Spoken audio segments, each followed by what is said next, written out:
ঈদের ছুটির পর আবারও কক্সবাজার সমুদ্র সৈকত পর্যটকদের পদভারে মুখরিত হয়ে উঠেছে। এই মুহূর্তে আমি রয়েছে সৈকতের সুগন্ধা পয়েন্টে। আমি একটু দেখাতে চাই, যতদূর চোখ যায় শুধু মানুষ আর মানুষ। দেশের নানান প্রান্ত থেকে পর্যটকরা কক্সবাজার সমুদ্র সৈকতে ভ্রমণ করার জন্য এসেছেন।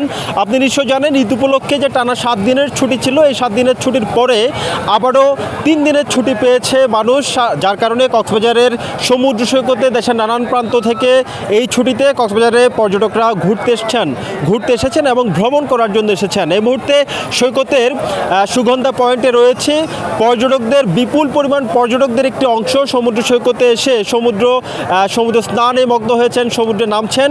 পাশাপাশি এখানে বালুচরে দাঁড়িয়ে সমুদ্রের ঢেউয়ের যে গর্জন সেটিকে উপভোগ করছেন এবং সমুদ্রের যে বিশালতা, সেই মোহনীয় সৌন্দর্যে পর্যটকরা অভিভূত হচ্ছেন। আরেকটি বিষয় জানিয়ে রাখতে চাই, সৈকতের এ সকল পয়েন্ট ছাড়াও কিন্তু বিভিন্ন আশেপাশের যে দর্শনীয় স্থানগুলো আছে সেখানেও পর্যটকরা ছুটে যাচ্ছেন ঘুরে বেড়ানোর জন্য।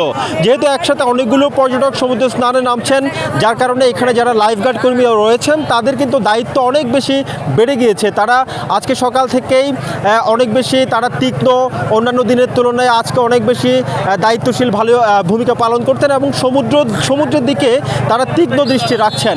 আরেকটি বিষয় জানিয়ে রাখতে চাই, ঈদের পর থেকে এই পর্যন্ত কক্সবাজারে 5 লক্ষের উপরে পর্যটক ভ্রমণ করেছেন এবং এই ভ্রমণকালীন সময়ে যারা সমুদ্র স্নান করতে নেমেছেন তেমন 10 জন পর্যটককে এই পর্যন্ত লাইফগার্ড উদ্ধার করেছে বলে তারা আমাদেরকে জানিয়েছেন। পাশাপাশি সমুদ্রে নেমে গতকাল একজন বান্দরবানের বাসিন্দা, আজিজনগরের বাসিন্দা বান্দরবানের মেহেদি, তার মৃত্যু হয়েছে, মর্মান্তিক মৃত্যু হয়েছে, যার কারণে লাইফগার্ড কর্মীরা আরও বেশি তৎপরতা বাড়িয়ে দিয়েছে কক্সবাজার সমুদ্র সৈকতের বিভিন্ন পয়েন্টে।